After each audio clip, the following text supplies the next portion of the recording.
Welding பண்ணிட்டு நான் கொஞ்சம் ஒர்க்கு ஜாஸ்தியாக இருந்ததுமா, அப்புறம் வெயில் கொடுமை தாங்கவே முடியல என்னால். அதனால் டென்ஷன் வேறு, அதனால் நான் கொஞ்சம் பிரேக் எடுத்துக்கிட்டேன். இப்போ ஆரி ஒர்க் கிளாஸ் பேசிக்லேருந்து போக போகிறேன். முதல்ல ஒன்று சொல்லிடுறேம்மா, இப்போ நான் இது நான் சொல்லி கொடுக்குற மெத்தட், ஓகேங்களா? எல்லாருமே இப்படியான்னு கேட்காதீங்க. உடனே கமெண்ட்ல நிறைய பேர் என்னென்னமோ சொல்லி தர்றாங்களே, நல்லா கேட்காதீங்க. எனக்குன்னு இதுதான் தேவை, இது தேவையில்லாததெல்லாம் எதுக்கு இதுக்குள்ள போட்டுட்டு அப்படின்ட்டு பேசிக்கா பிளவுஸ் தைக்கிறதுக்கு என்னென்ன தேவையோ அது மட்டும் தான் நான் போட்டு வச்சிருக்கிறேன். இதுதான் நான் போட்டு வச்சிருக்கிறது. இந்த ஸ்டிச்சிங் நீங்க படிச்சாலே ஒரு பிளவுஸ் ஸ்டிச்சிங் தாராளமா ஆரி ஒர்க்ல வச்சு நீங்க போடலாம், ஓகேங்களா? இந்த ஸ்டிச்சிங் நான் சொல்லித்தரேன். இப்போ முதல் நாள் கிளாஸ் பாத்தீங்கன்னா உங்களுக்கு ஃப்ரேம்ல பாத்தீங்கன்னா உங்களுக்கு முதல்ல துணி எப்படி ஃபிக்ஸ் பண்றது. ஏற்கனவே நீங்க ஃப்ரேம் எல்லாம் வாங்கி வச்சு நூலெல்லாம் சுற்றி வச்சிருந்தீங்கன்னா இன்னைக்கு இந்த வீடியோ பார்த்துட்டு கரெக்ட் பண்ணி இன்னையிலேருந்து ஆரம்பிச்சிருங்க, ஓகேங்களா? அப்புறம் நீடில் எப்படி பிடிக்கணும், எப்படி திருப்பணும், அப்புறம் முதல் என்ன நூல் வச்சு ஸ்டிச் செயின் ஸ்டிச் தான் முதல்ல பேஸ். அதை முதல்ல எப்படி அதை தைச்சு பழகிட்டு உங்க ஊசியை உங்க ஹேண்டில் பண்ண வந்ததுனாலே நீங்க சக்சஸ்ஃபுல்லா ஆரி கிளாஸ் முடிச்சிடலாம். அதே மாதிரி ஆரி பிளவுஸ் தைக்கலாம், ஓகேங்களா? இப்போ முதல் நாள் உங்களுக்கு நான் எப்படி துணியில ஃபிக்ஸ் பண்றதும் சொல்லித்தரேன், பார்த்துக்கலாம். இப்போ ஏற்கனவே சொல்லியிருந்தோம்மா, நிறைய பேர் காட்டன் துணியில தான் சொல்லி தருவாங்க. நான் அப்படி கிடையாது, சில்க் காட்டன் தான் உங்களுக்கு மெயின், ஓகேங்களா? அதனால சில்க் காட்டன் துணி எல்லாரும் வாங்கி வச்சிருந்தீங்கன்னா அதை எடுத்துக்கோங்க. சில்க் காட்டன்ல 1 மீட்டர் இருந்துன்னா ஃபுல்லா எல்லா பக்கம் அடிச்சிருங்க. நான் ஏற்கனவே அடிச்சதுல விட்டுட்டேன். நான் ஸ்க்ரூ இல்லாத ஃப்ரேம் இருக்குது பாத்தீங்களா, அதை ஃபர்ஸ்ட் கீழே வச்சுக்கோங்க. கீழே வச்சுட்டு துணியை நல்லா, அதாவது இது எந்த இடைஞ்சலும் இல்லாம ஒரு டேபிளோ இல்ல தரையில் உட்காந்துக்குங்கம்மா. தரையில் உட்காந்துட்டீங்கன்னா உங்களுக்கு கரெக்டா இருக்கும். தரையில் உட்காந்துட்டு கரெக்டா இப்படி பொசிஷன் பார்த்து வச்சுக்கோங்க. வச்சுட்டு இந்த ஸ்க்ரூ இருக்கிற ஃப்ரேம் மேலே வைக்கணும், ஓகேங்களா? இப்படி மேலே வச்சு 4 பக்கம் வச்சு கொஞ்சம் துணி இருக்கிற மாதிரி விட்டுக்குங்க. ஏன்னா அது உங்களுக்கு இழுக்கிறதுக்கு யூஸ் ஆகும். இந்த பக்கம் 4 பக்கமும் 2 இன்ச் கணக்கில் பார்த்தீங்கன்னா விட்டுக்குங்க. விட்டுட்டு கரெக்டாக இந்த ஃப்ரேம் நல்ல இந்த ஸ்க்ரூவை லூஸ் பண்ணிட்டு கரெக்டாக இப்படி ஃபிக்ஸ் பண்ணுங்க. ஃபிக்ஸ் பண்ணி கரெக்டாக உள்ளே போனதுக்கப்புறம் இங்கே வருது போயிடும். கீழே வச்சு இப்போ அங்கே டேபிள் எனக்கு கம்ஃபர்டபுளாக இல்லைம்மா, அதனால இங்கே சமதளத்துக்கு டேபிள் பண்ணிட்டேன், ஓகேங்களா? இப்போ இந்த இடத்துல இப்படி போட்டுட்டீங்க. முதல்ல 2 1 வச்சு துணி வச்சு ஃபிக்ஸ் பண்ணிட்டீங்கன்னா, ஃபிக்ஸ் பண்ணதுக்கு அப்புறம் இங்கே பாருமா, துணியை எந்த மாதிரி நம்ம இழுக்கணும்னா இங்கே வருங்க. இப்படி, அதாவது பிஸ்கனை பிடிச்சி இழுத்தா ஃப்ரேம்ல இருந்து துணி வெளியில வந்துடும். லைட்டா முதல்ல இப்படி 4 எல்லா பக்கம் ரவுண்ட் ஷேப்ல துணியை லைட்டா பிடிச்சி இழுக்கணுமா. உங்களுடைய பலத்தையில இதுல காட்டிடாதீங்க. இது ரொம்ப சென்சிட்டிவான விஷயங்கள் நம்ம அந்த மாதிரி தான் ஹேண்டில் பண்ணணும். லைட்டா ஃபர்ஸ்ட் ஃபுல்லா அப்படி இந்த சுருக்கெல்லாம் இல்லாம ஃபுல்லா இப்படி இழுத்துக்குங்க, ஓகேங்களா? ஃபுல்லா இழுக்க இந்த ஃப்ரேம் ஒன்றை விட்டு ஒன்று அப்படியே பெண்டு தனித்தனியா வர்ற மாதிரி இருக்கும். அப்போ கரெக்டா இந்த உள்ள இருக்கிற ஃப்ரேமும் வெளியில இருக்கிற ஃப்ரேமும் ஒன்னா இருக்கணும். அந்த மாதிரி மேலே வந்துச்சுன்னா லைட்டா உள்ள தட்டி விட்டுறணும். தட்டி விட்டு முதல்ல இப்போ பாரு, இந்த சுருக்கெல்லாம் இருந்துச்சு பாத்தீங்களா, அந்த சுருக்க ஃபுல்லா நாம இப்படி கொஞ்சம் கொஞ்சமா எடுத்து உள்ள தள்ளியாச்சு, உள்ள தீவு, ஓகேங்களா? இப்ப நகர்ற போது நான் அந்த இதுவே அமுத்திட்டு சமதளத்துக்கு கொண்டு விட்டேன். இப்ப சமமா இருக்குதுங்களா? இப்ப இது நல்லா டைட் பண்ணிக்கோங்க. சமம் ஆனதுக்கு அப்புறம் இது நல்லா இப்படி பிடிச்சு இந்த எந்த அளவுக்கு ஸ்க்ரூ டைட் ஆகுதோ அந்த அளவுக்கு ஸ்க்ரூ டைட் பண்ணிடுங்க. டைட் பண்ணதுக்கு அப்புறம் திருப்பி வச்சுக்கோங்க. திருப்பி வச்சுட்டு இங்க வருமா, உங்க கை இப்படி இருக்கணும், இப்படி இருக்கணும். இந்த கை இப்படி பிடிச்சுக்கணும். இப்படி பிடிச்சிட்டு இப்படி, அதாவது இப்படி பிடிச்சிட்டு இப்படி இழுக்கணும். உள் பக்கமா, இப்படி உள் பக்கமா ஃபுல்லா வெறும் இழுத்துறாதீங்க. லைட்டா அப்படி இப்படி லைட்டா. என்னடா ஃப்ரேம்ல போடுறதுக்கே இவ்வளவு நேரம் எடுத்துக்கிறாங்க, இப்படி சொல்லி தராங்கன்னு நினைக்காதமா. உங்களுக்கு தெரிஞ்சவங்களுக்கு ஸ்கிப் பண்ணிருங்கம்மா.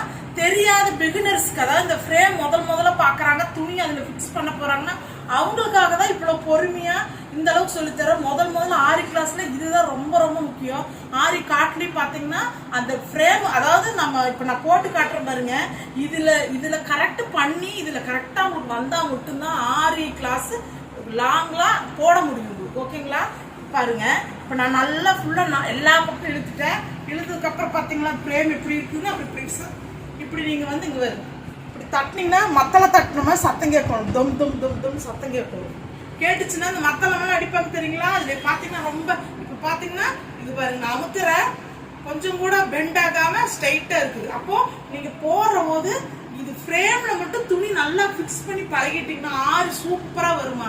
ஏன்னு கேட்டீங்கன்னா இப்படி நம்ம வச்சு இப்ப நான் உங்களுக்கு சொல்லி கொடுக்கறதெல்லாம் இங்கே வச்சுதான் சொல்லி தர போறேன்.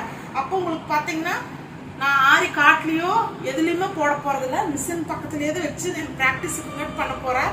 அப்போ உங்களுக்கு பாத்தீங்கன்னா இவ்வளவு ஈஸியா இருக்கிற மாதிரி இருக்கும். நீங்க எல்லாம் ஆரி காட்ல வச்சு செல்ல பக்கத்துல வச்சு எப்படி போறோம்னு தெரிஞ்சுக்கங்க.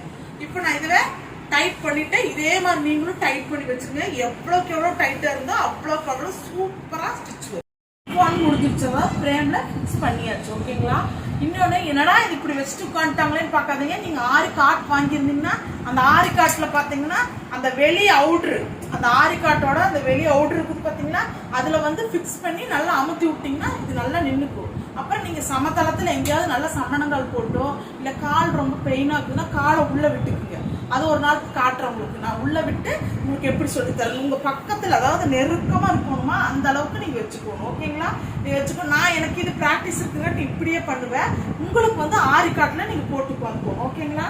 இப்ப பாத்தீங்கன்னா முதல் ஸ்டிச்சிங் சொல்லித்தரமா. ஸ்கேல் ஃபர்ஸ்ட் எடுத்துக்கங்க. ஃபர்ஸ்ட் ஸ்டிச்சிங் செயின் ஸ்டிச்சிங் போட்டு எழுதிக்கிங்க. ஒவ்வொரு ஸ்டிச்சிங் பேர் எழுதிக்கிங்க. அதாவது இப்ப ஃபர்ஸ்ட் பென்சில்ல பாத்தீங்கன்னா ஒரு கோடு போட்டுக்குமா.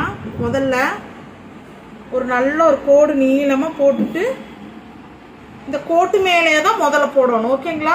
நீங்க என்ன பண்றீங்க, இந்த செயின் ஸ்டிச் நான் சொல்லி கொடுத்ததுக்கு அப்புறம் நீங்க இதுவே பிராக்டிஸ் பண்ணிட்டே இருக்கணும். ஓகேங்களா? பிராக்டிஸ் பண்ண நல்லா வரும். அடுத்தடுத்த ஸ்டிச்சிங் சொல்லி தருவேன். அதே மாதிரி நல்லா பாத்துக்குமா. சாதாரண மிஷின்ல தைக்கிற நூல் தான் நான் போடுறேன். ஏன்னா இது முதல் இப்ப நீடில் உங்களுக்கு நான் இப்ப பாத்தீங்கன்னா முதல் நீங்க நீடில பிடிக்கிற மெத்தடு பார்த்துக்குங்க. இதை நல்லா ஃபோக்கஸ் பண்ணி காட்டுங்க. இப்போ பார்த்தீங்கன்னா ஊசிவை பிடிச்சிக்கணும். எப்படி பிடிக்கணும்? ஊசிவை இந்த மெத்தையில தான் பிடிக்கணும். அதாவது இந்த 3 விரல் சுண்டு விரல விடுறதுனா விட்டுக்குங்க. இல்லை உங்களுக்கு எந்த மெத்தேடு வருதோ பிடிச்சிக்குங்க. இப்படி 3 விரல இப்படி பிடிச்சிட்டு இந்த கட்டை விரல இப்படி பிடிச்சிக்குங்க. ஓகேங்களா? கட்டை விரல பிடிச்சிட்டு இதில் ஒரு ஊக்கு இருக்குது பாருங்க. ஊக்கு இந்த ஊக்கு மாதிரி இருக்கும். இதில் ஊக்கு இருக்கும் பாருங்க. இந்த ஊக்கை இப்போ நீங்கள் நேராக இப்படி வைக்கிறீங்கன்னா இங்கே பாருங்க. இப்படி வைக்கிறீங்கன்னா இந்த ஊக்கை உங்களுக்கு நேர ஆப்போசிட்ல இருக்கிற மாதிரி வச்சுக்கோங்க. வச்சுட்டு ஃபர்ஸ்ட் உள்ள ஒரு தடவை எடுக்கணும். உள்ள நுழைச்சிடணும். Left right. அதாவது உள்ள நுழைக்கிற போது ஆப்போசிட் இருக்கிற ஊக்கு, வெளியில் நுழைக்கிற போது நம்ம பக்கம் வந்துடணும். புரிஞ்சுதுங்களா? உள்ள இருக்கிற போது ஆப்போசிட்ல இருக்கணும், வெளியில நுழைக்கிற போது வெளியில உள்ள டேர்ன் பண்ணி தான் வெளியில திருப்பணும். இங்க பாருங்க, இப்படி உள்ள திருப்புறீங்க, ஒரு திருப்பி இப்படி வெளியில எடுக்கிறீங்க. Left right left right left right. முதல்ல ஊசியை ஹேண்டில் பண்ற மெத்தேடு கத்துக்குங்க. இந்த 3 விரல இப்படி பிடிச்சிக்கணும், இந்த கட்டை விரல இப்படி பிடிச்சிக்கணும், ஊசி இப்படி பிடிச்சிட்டு லெஃப்ட் திருப்புற போது ரைட்டு, லெஃப்ட் ரைட்டு திருப்புற போது விடுற மாதிரியே எடுக்கக்கூடாது. விடுற மாதிரி விட்டதுக்கு அப்புறம் இப்படி திருப்பி எடுக்கணும். ஓகேங்களா? லெஃப்ட் ரைட் அப்படி திருப்பி எடுத்து கொஞ்சம் நேரம் ப்ராக்டிஸ் பண்ணுங்க. ப்ராக்டிஸ் பண்ணதுக்கு அப்புறமா நீங்க சாதாரண மிஷின் தைக்கிற நூல் எடுத்துக்கோங்க. ஓகேங்களா? முதல்ல இந்த ஊசி இந்த நூலை கரெக்டா வெளியில் எடுத்துட்டு வருதா, நம்ம அது ப்ராக்டிஸ் கரெக்டா வருதா. ஏன்னா இந்த நூல்ல பண்ற போது உங்களுக்கு பிரச்சனை வராது. நல்லா ப்ராக்டிஸ் வந்துருச்சு, உங்களுக்கு நீங்க எடுக்க முடியுது அப்படின்னு தெரிஞ்சதுக்கு அப்புறம் இதை நம்ம விட்டுட்டு ப்ராக்டிஸ் பண்ண சில்க் த்ரெட் வச்சு, அதாவது எம்ப்ராய்டிங் சில்க் த்ரெட் இருக்குதுல்லமா, அதை வச்சு நான் சொல்லி தருவேன். அதே மாதிரி இந்த ஒரு நூல்ல செய்யறங்காட்டி இந்த ஒரே நூல் வச்சு தான் நம்ம பண்ணுவோமான்னு நினைச்சுக்காதீங்கன்னா, இந்த நூல் ஒரு நூல், சில்க் த்ரெட் பண்ற போது டபுள் நூல். ஓகேங்களா? அது அடுத்தடுத்த கிளாஸ்க்கு வரும். கொஞ்சம் பொறுமையா கத்துக்குங்க. உடனே எனக்கு வரல, எனக்கு எடுக்க முடியல, எனக்கு வரல அப்படிங்கிற விடாமுயற்சிய விஸ்வரூப வெற்றி. அதனால வரலைங்கிறது மட்டும் இது பண்ணிக்காதீங்க. சரிங்களா? முதல்ல இது நல்லா நீங்க பண்றீங்க. முடிச்சல் போட்டுக்குங்கம்மா. ஓகேவா? இப்போ நூல் இதுல சிக்கிட்டு வரக்கூடாதுங்கிறக்கோசம் நான் பெரிய நட்டம் போட்டுக்கிறோமா. இப்போ இதை ஊசியை பிராக்டிஸ் பண்ணணும்னு இங்க வருங்க. இந்த பூக்கட்டுவும் தெரியுங்களா, அந்த பூக்கட்டுற மெத்தேடு உள்ள வச்சுக்கணும். நான் இந்த மெத்தேடு வச்சுக்குவேன். நீங்க என்ன பண்றீங்கன்னா கரெக்டா உள்ள விட்டு கீழே வச்சுக்கணும். இப்போ கீழே பாருங்க,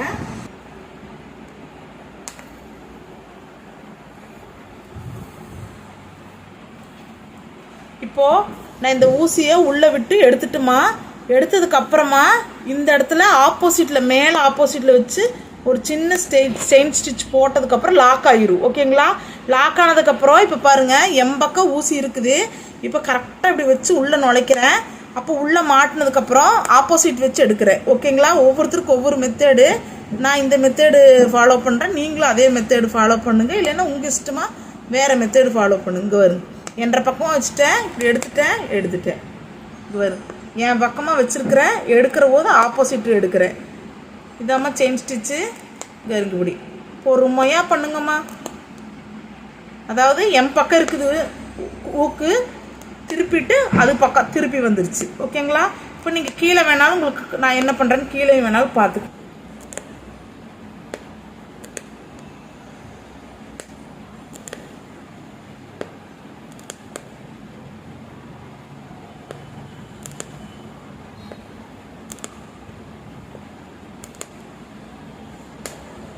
கை வந்து கீழே கரெக்டாக வேலை செய்யணும். அந்த நூலை வந்து கரெக்டாக எடுத்து கொடுக்கணும். இந்த இது வந்து கரெக்டாக ஃபோக்கஸ் பண்ணணும். முதல்ல சின்னதும் வரலாம், பெருசும் வரலாம். செயின் ஸ்டிச்சு எந்த மெத்தேடு வேணால் பண்ணுங்கள். ஏன்னு கேட்டினா இது ப்ராக்டிஸ் தான் உங்களுக்கு. இதை வந்து ஃபுல்லாக உங்களோட துணியில் நிறைய கோடுகளை போடுங்க. ஒரு டிசைனாக ஏதோ ஒன்று வரைங்க. வரைஞ்சிட்டு நீங்கள் வாட்டில் போட்டே வாங்க. ஓகேங்களா? போட்டே வந்தால் உங்களுக்கு நல்லா ப்ராக்டிஸ் ஆயிரும். முதல்ல செயின் எடுத்ததுக்கப்புறம் ஒரு லாக் போட்டுதாம முடிக்கணும். ஓகேங்களா? இப்போ பாருங்கள், இப்போ நான் ஃபுல்லாக எப்படி எடுத்துகிட்டு இருக்கிறேன் பாருங்கள். அதே மாதிரி உங்கள்கிட்ட சொல்லிவிட்டேன், இது நம்பர் வைஸாக இருக்கிற நூல் ஊசி வாங்கிக்கோங்க. அயன் நீடில் வேண்டாம். ஏன்னு கேட்டினா அது உடஞ்சி போச்சுன்னா அப்போ நீங்கள் கேட்கக்கூடாது.